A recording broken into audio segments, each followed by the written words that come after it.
Okay, so so where we're at for this week here. Now, obviously, this is the last week. Yay, we're at the end zone. And then go next week.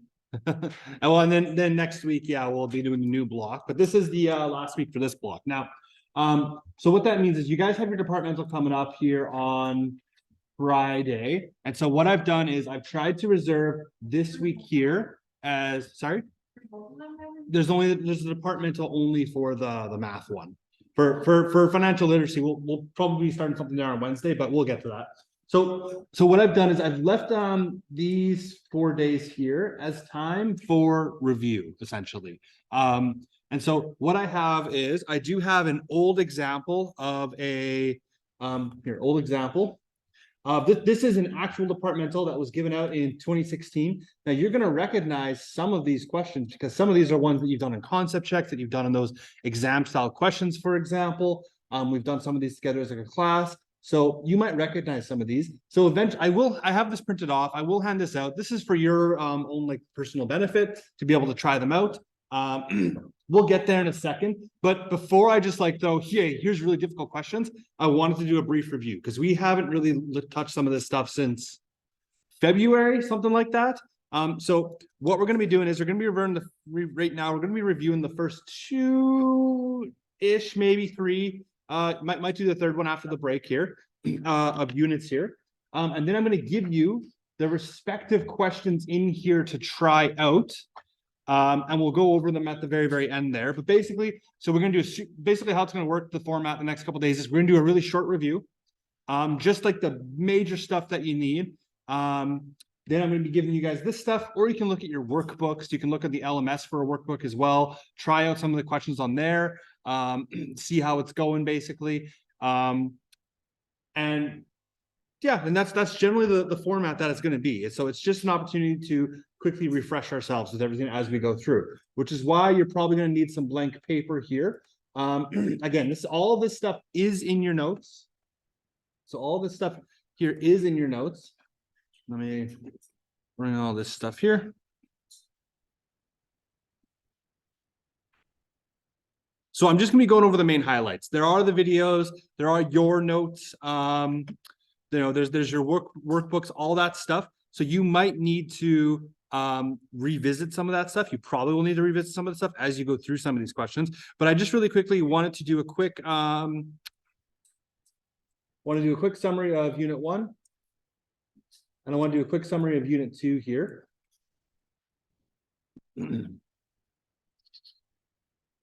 Okay. Blank document here. So, okay, so when we talked about here, I'll just put Unit 1. Sure. So when we talked about Unit 1, what we had talked about, had everything to do with graphs. Specifically, this is linear relations, right? So this was linear relations.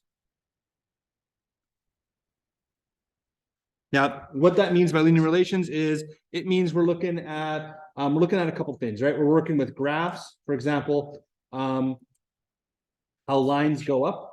So most of the graphs we use this first quadrant here. Now, when you have a line that goes up, and it passes through this point, passes through this 0, 0 point, if you remember, this is called a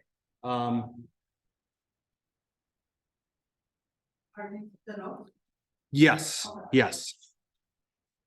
So this is called a direct linear relation, right? When it passes through that 0, 0.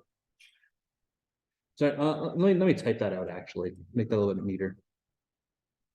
So again, passes through that 0, 0, that is a direct linear relation, right?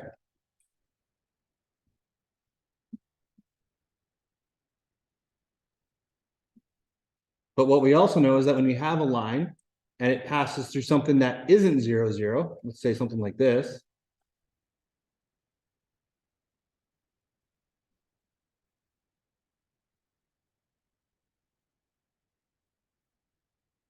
That would be an indirect linear relation. Or I think the language that we used was a partial linear relation, if I recall. Yeah, partial linear relation. So most of the graphs kind of fall in on these two things.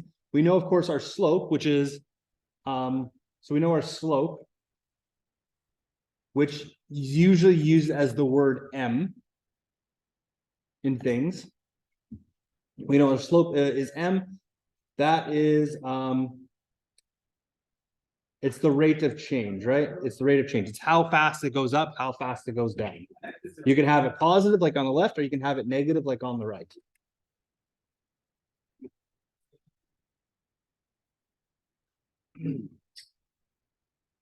So we can have it go either one of those two ways.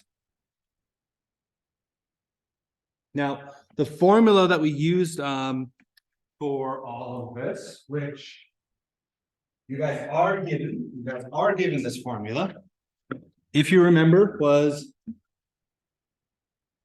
y equals mx plus b. This is the formula that pretty much everything gets used with. Now, we know what m is. M is our slope. We know what b is. B was our, the word is used, is called a y-intercept.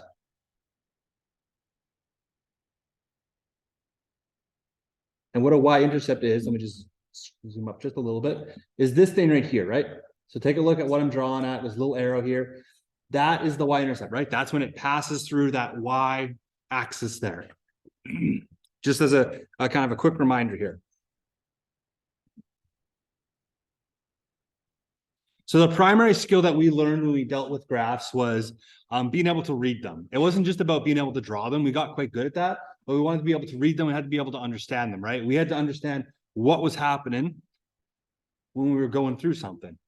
And so let's say, for example, I wanted to try and figure out what the slope was of a line. Let's say I gave you this graph here, this top left graph. And I said, hey, I want you to find the slope of this. What you do is you take 2 points on there, 2 of any points. This is my first point because it's from left to right. That's the first one you see.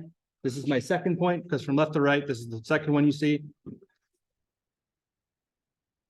And what you do is you would use this formula, right? So does this one look familiar? That's that y2 minus y1 Y2.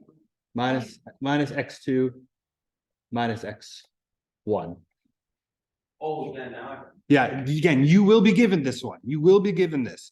You're given all the formulas for this unit here. So I'm just going to scroll up really, really quickly. I'll come back to that. But again, that y2, the y2, the x2, the y1, the x1. Remember, when you take your points on the graph, read it from left to right. That's how we read graphs.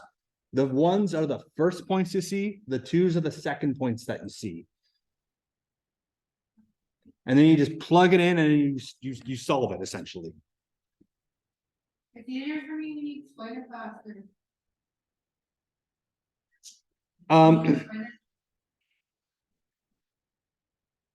So the last thing that we also focused on here was something called a scatter plot, right? So scatter plot was where, in this case, the points are all connected. It's a straight line. Sometimes that's not always the case. Maybe you have something like this.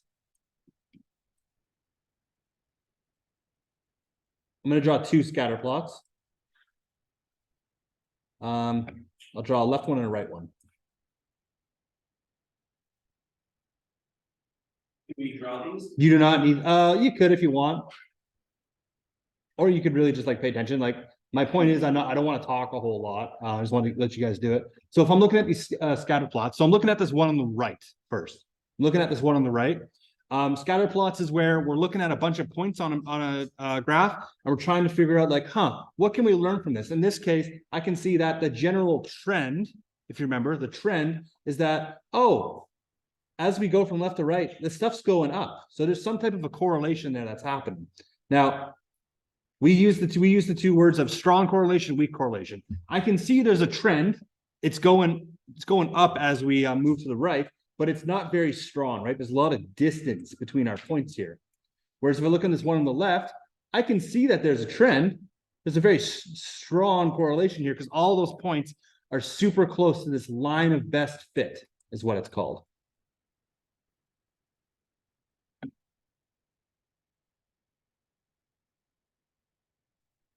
We have a line, I don't know why I'm not typing it. We have our line of best fit. But what you really need to take away from this graph is you need to know how, or from this unit, is you need to know how to read them. You need to know how to interpret them. You need to be able to find equations from a graph. And what I mean by find equation is this thing, this red box right here, right? You need to figure out what your slope is. You need to figure out what your y-intercept is. And then you just have your blank y and your blank x. If you know one of these things, you know one of either the y or the x, you can put it all in there. You have one missing thing. You use algebra to solve it. So that's a really quick summary there of unit 1. So super quick summary there of unit 1. I want to go to unit 2 now as well. Now unit 2, what we dealt with here was we dealt with, it's called limits to measure. We measured stuff.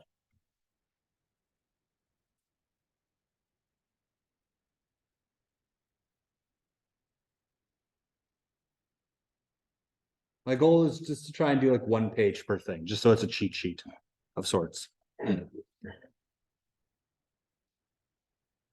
Now, if you guys remember, you don't need to write this down. You don't need to write down what to do here. But we looked at stuff like, hey, there's millimeters, then there's centimeters, then there's something called decameters, or just like decimeters, then meters, then there's decameters, then there's like hectometers, then there's kilometers, right? There's a whole bunch of things we have to look with. Now, you don't need to know all those. The only things you really need to know is how to convert a millimeter to a centimeter to a meter and to a kilometer. And you know how to do it, go the other way as well. So you just have to know those conversions, right? Like you have to know that, oh, there's 100 centimeters in a meter. There's 1,000 meters in a kilometer, stuff like that. That's the type of stuff that you need to know. They're probably almost certainly not going to ask you what like a decimeter is. And if they do, they'll tell you, reminder, 10 decimeters is this many centimeters or something like that. So they'll give you info if they ask you that. But you only really need to know those 4 basic things. The rest of it shouldn't come up. You shouldn't have to worry about those too much.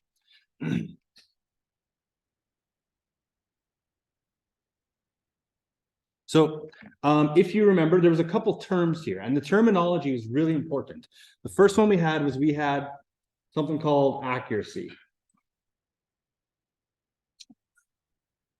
And so accuracy was how close a measured value is. So it's how close a measured value is. Now, we can kind of break accuracy into 2 different things, though. The first one is precision. Now, if you remember, precision is the smallest unit of measurement on a device. I guess smallest unit of measurement being used. So precision is the smallest unit of measurement on a device being used. So if you remember, if you guys have rulers there, you know, they go by inches, centimeters, and there's little notches in between, right? So your rulers probably look something like, I don't know.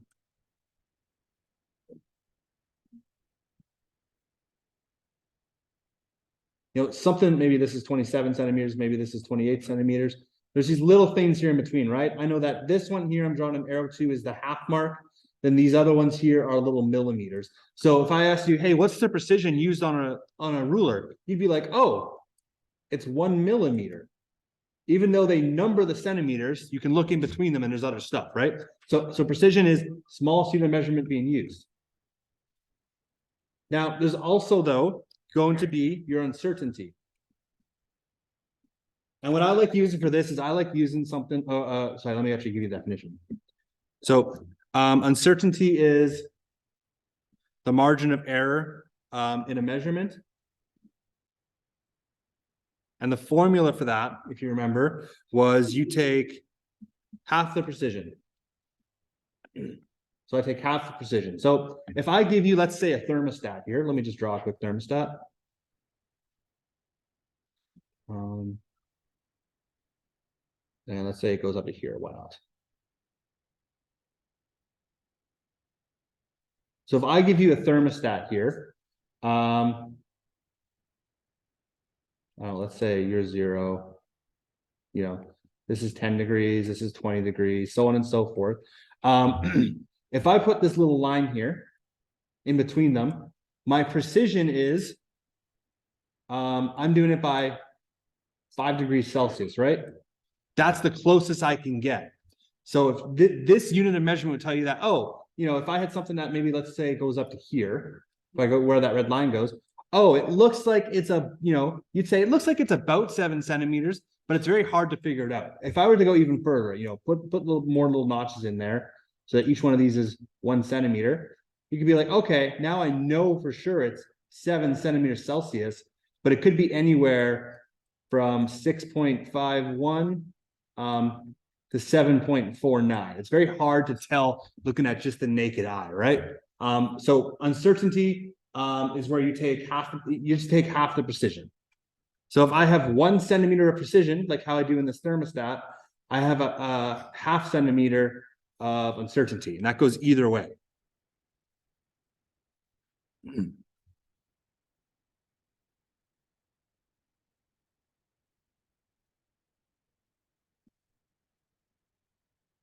I'm just trying to think of some other stuff here.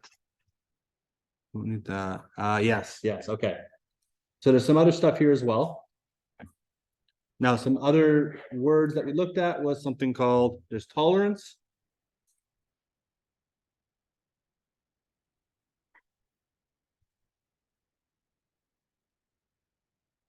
So that's the measurement variation allowed. Basically,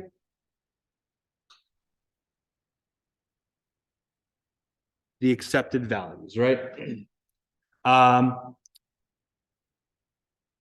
When your phone's measured, for example, they usually, or maybe I won't use your phone. Maybe I'll use like your tires, for example. If they're looking at like your tires, it's made out of a bunch of different materials, but they're looking for like certain types of rubber and the correct amounts. And so they're looking for, it's like, oh, I want this to be at least 90% of this type of rubber. So when we're looking at tolerance here, we're looking for just an accepted range in values. There's lots of yeah. Go up. Sure. What is that? Thermostat. Up here. That's a ruler. Okay. I talked about it for like a minute. So no worries. So we have tolerance, and then we also have something called nominal value. Now, if you remember, there's 4 different ways we can write nominal value. I'll just kind of put them out here. So there's our minimum value. There's your maximum value. I'll put them in 4 different corners here. That's one way. The other way was it's your nominal value. I'm going to put NV. It's your nominal value plus or minus a half of your tolerance. This is the fancy way of saying that it's whatever it is. If I have a bag of like M&Ms, if I'm the company that pours M&Ms into bags, it says 60 grams on there. Maybe there's 61 grams in there. Maybe there's 59 grams in there. I'm okay with that. That is my accepted tolerance. I understand some of those bags are going to be slightly heavier. Some are going to be slightly not as heavy. So I have a tolerance and an uncertainty that I'm allowed to put there. Min and value, min value, max value. And then, is that a H? This is an N. That's an N. Is that 6.51 and 7.49? Yes. NV, yeah. Nominal value. NV. N or N? N. It stands for nominal value, right? That N and that V there. They'll tell you which one of these they want you to do, by the way. Like what they'll probably do is like, which one of these is correct in this, this format. There's 2 other ways. There's also the min value. I'm just putting min V for that right now. And what they do is they plus the tolerance. I know it's very small. So they plus the tolerance and they put a little 0 there. And the other ways is they can be like, yeah, you can also have your maximum value. And you can, but you can't go any bigger. That's this plus 0. But you can take away this amount of tolerance. So for example, if I'm that M&M's company, I can be like, okay, the maximum value I'll allow is 61 grams for the 60 bag, no further. But I can go down 2 more if I want. I can go down 2 grams. I'm okay with that to make it down to a 59 bag of M&M's.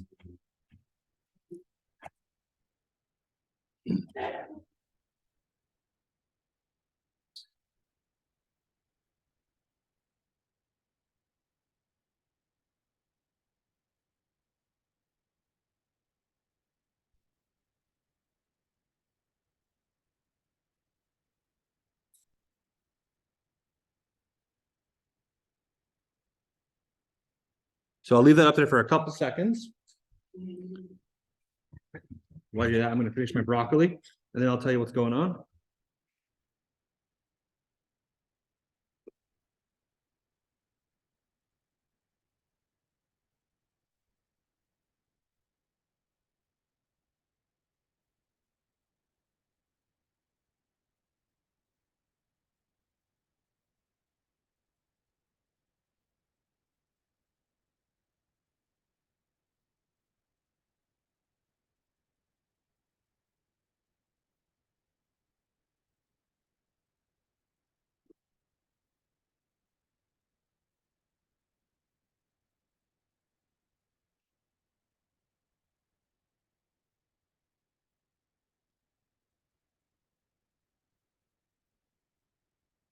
Okay, does everyone have that down? Yes.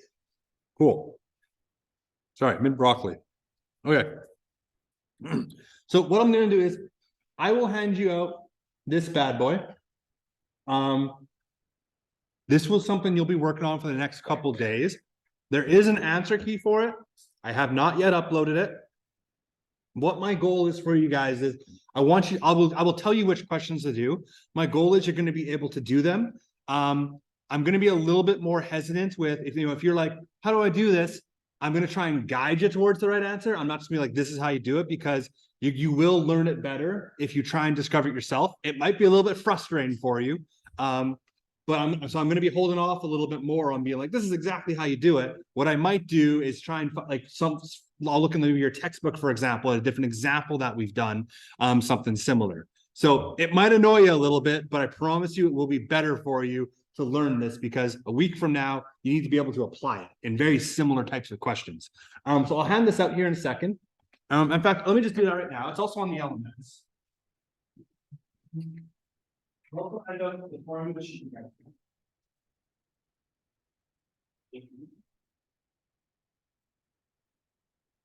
Yeah, I have no problem.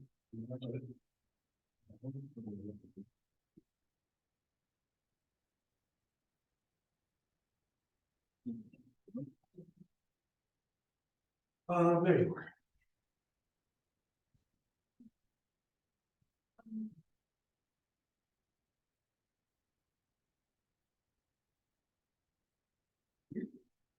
Oh.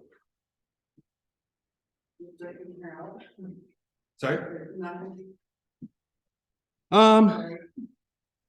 Okay, so there's a bunch of questions on here. Your test is going to follow a very similar format. Again, this is an actual test that was given out. So your test is going to have about, I think it was 40 multiple choice. Wait, the department. Yeah, so most of it will be multiple choice. Sorry, it looks like 45 are multiple choice. And I believe each of these are worth 2 marks each. And then you're going to have, I think it's 10. Oh, no, sorry, I lied to you. I lied to you. Okay, it looks like they have 38 multiple choice. Anyways, the point I'm getting to here is most are going to be multiple choice, and there's going to be a little bit at the end where you actually write it down, what's happening there, okay?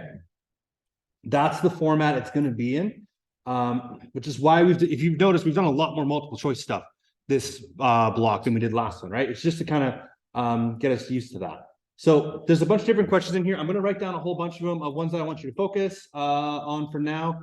Red.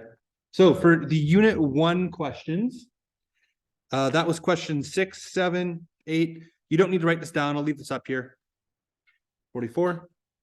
Unit 2, I'll make it bigger here. Too big. For unit 2, there was question 12, 13, 15, 21, and 41. And just in case you get there, unit 3, which is stats, which we'll do or review a little bit later. That's question 28, 29, 30, 31, and 45, I believe. So those are the questions that I want you guys to focus on for right now. Use anything that you want to help get you there. Should you somehow finish up early, you can try the rest of them. You don't have to wait for us to do the review. You can look into the textbooks, you can look into your notes, try those questions again, right? Just practice, engage with the difficult stuff, right? If you need help, all I'm gonna ask you guys to do is check out your workbooks first because you'll remember it better that way. I'm happy to help you out, but I don't want to just give you the answer because then you're not gonna remember it. Let me pause this. So for unit 3 here, so we had stats here. And this is split up into 3 different topics. We had mean, median, mode, we had outlier, trimmed, and weighted mean, and then we had percentile. So those are the 3 different sections here. Now, if you see this word up here that I'm boxing up in the top right, if you see it's something that a measure of central tendency, that means mean, median, or mode. So for example, you might see a question along the lines of, you know, which measure of central tendency is best used to represent this type of data? They're just asking, should you use mean, should you use median, or should you use mode? That's what those that's what that means. So we have a good understanding of mean, median, mode. We know means the number of you take the total amount, you divide it by how many data points there are, right? If there's 5 people in this room and I wanted to figure out the average amount of money in each of our pockets right now, we pull out our wallets, look, see how much we have, add it up, divide it by 5. This room has an average of, I don't know, $20 in their pocket, something like that. If we look at median, that's the middle value. So like, you know, imagine I have a bunch of a bunch of points here. I'm just putting in like little dashes here, represent blanks. 1, 2, 3, 4. 5, 1, 2, 3, 4. So in this case here, for median, it's the middle value, right? Now, if you find yourself with an even number, of points, you would know then that your median is, well, this is the middle right here. So it's between the 5 and maybe this is a 6 here. So you'd have to add those up, divided by 2, right? 5 plus 6 divided by 2. There's a 5.5 in the middle here. So if you find yourself with an even number of data points, you have to add it up, divide it by 2. And then of course, mode's it's just the most common one, right? Whatever's the most of them. There's one really important thing. So mean can also be represented like this, with an X with a little line up top of it. It's technically called the arithmetic mean, but like it mean the average. But if you see that little X, that's what that means. Now, if we go into the outlier here, now if you remember, like if you have an outlier would be, I don't know, let's say I take like, you know, those let's take some of that stuff from unit 1. Oh, look at this, I see a trend, you know, it's going upwards as we move to the right. I have a positive trend that's happening here. Then maybe I have one big point right up here. That one little point down there, that's an outlier, right? You'd be like, huh, that throws something off. I'm gonna get rid of that again. That with that one here, you know, imagine we all looked at our height and then we had like Michael Jordan as a member of our class, right? Huh, he's 8 feet tall. We're gonna ignore his data point, right? Because all of a sudden, on average, oh, we're all 6'6" or something like that, right? If we were to average our height out, that's not gonna work. He's so tall, he skews the average. He ruins the data set. So we exclude him. So he's an outlier. And 5, 6 foot 8. is he? Oh, he's okay. He's shorter than I thought. Okay. Well, either way, you get what I'm saying though, right? Wait.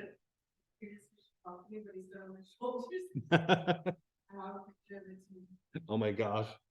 So that's what an outlier is, right? Outlier is it's a data point. So outlier is going to be a data point that realistically can be ignored. It skews the data is what it's called, right? It skews the data. So what a trimmed mean is where we take the average excluding the outliers. Again, if we were to measure everyone's height here and we're like, hey, Mr. Basketball player, we're not going to count you. Please go stand over there. We've taken rid of we've gotten rid of the outlier, and now we're doing a trimmed mean. We've trimmed our data set. We cut a little bit of it off.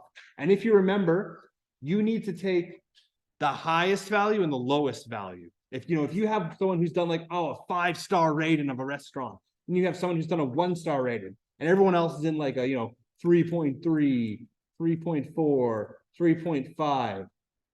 I can be like, okay, this person over here who rated us a 1, they just had a bad day. I'm going to ignore that. This person over here on the 5, because I'm ignoring this 1, to balance it out, I have to cut away the part on the top end as well. You have to cut away an equal number of points from each end just to make it fair. So again, with our example, Michael Jordan and Hannah, you guys can go stand over there, right? She was the shortest person. That's why I'm picking on her. And then of course we have the weighted mean. Now, weighted mean was something tricky. Now, if you remember, an example of a weighted mean question was something along the lines of, let's say, for example, let's take this class. Hey, 60% of your mark is worth, for in-class stuff we do in here, that's 60% of your mark. 40% of it's your departmental exam. I was going to put exam. So 40% of it's your exam. Now, let's say, for example, maybe you got, I don't know, like let's say you got a 40 of the available 60. So you got 40 of those available 60 marks in class.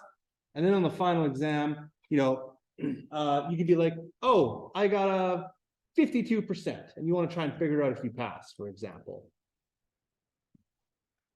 So what you'd have to do is you'd have to add up each single one of these categories to figure out the total 100% that you would get, which would be something like this. I already know that I've scored a total of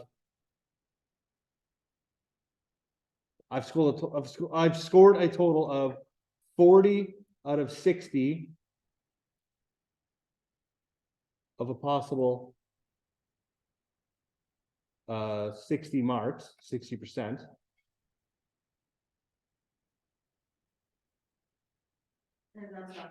Sorry? Yeah. But then I also know that I scored 52%. You notice how I'm turning it into a fraction here. 52% of an exam worth 40 marks. And so if you wanted to figure out what it is, I'd say, oh, well, I got 40 over 60 of an available 60 marks. I got 52 over 100 of an available 40 marks. You punch this in your calculator, all of a sudden you'll see, okay, I got 66% over here, or not 66%, but I don't even know what it is. I'm not even gonna put the numbers, but I get a figure over here, I add it into how much I got over here, all of a sudden your total mark. So weighted mean is just where things have different weights. Your exam's worth 40%, but maybe your attendance is only worth like 5%, for example. So then what we end up with percentile.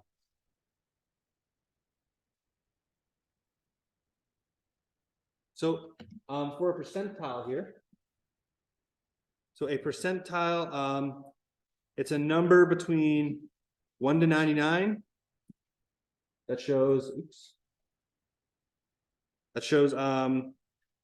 what percentage of values in a data set are lower than the given value.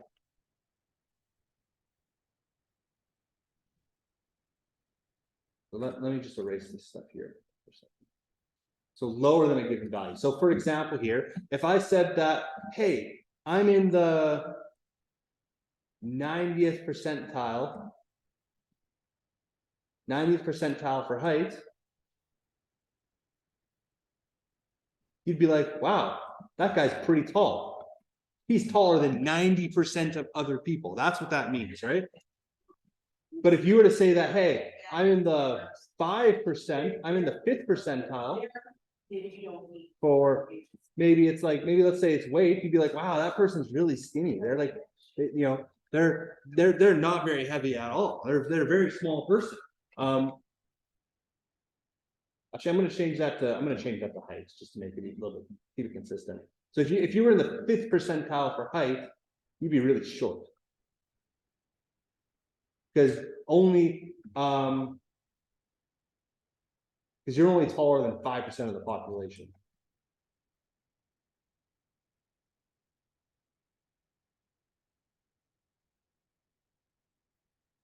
So that's what percentile is, right? Anywhere between 1 to 99. You can't be in the 100 percentile because, you know, there's probably, you know, hey, you're in 99th percentile for intelligence. There's probably someone smarter than you.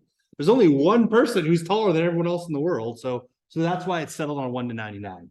And then, of course, we have percentile rank. Now, percentile rank, I've already written it there. That's the percentage of values lower than the given number. And we use a formula here called, and I'm going to talk about this formula. The one we're familiar with is PR, percentile rank. That's what that means, percentile rank, is equal to, we used B being the number of values below. So that's what it stands for. So the number below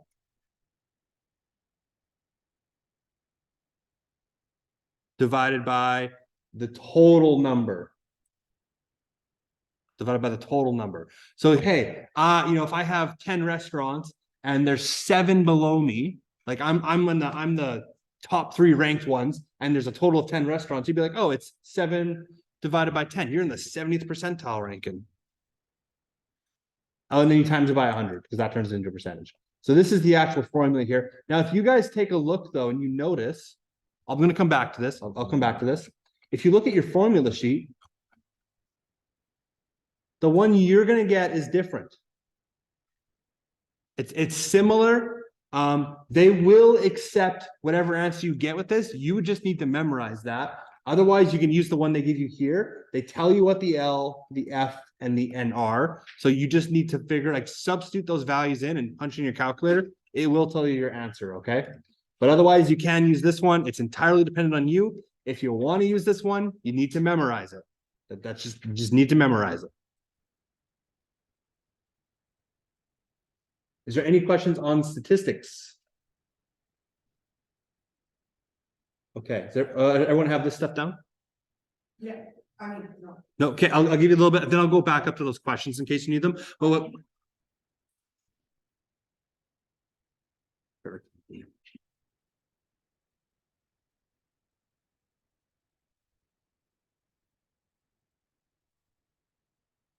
SKWS, it skews the data.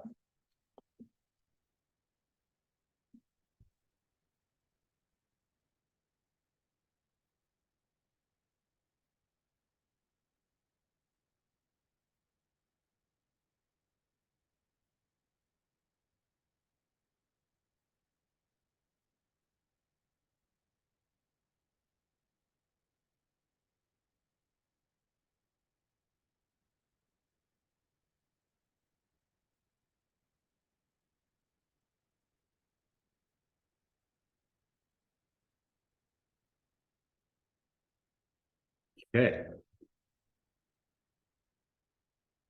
I'll come back to this in a bit if you need me to, but otherwise what you can focus on is you can focus on these questions here for unit 3 as well.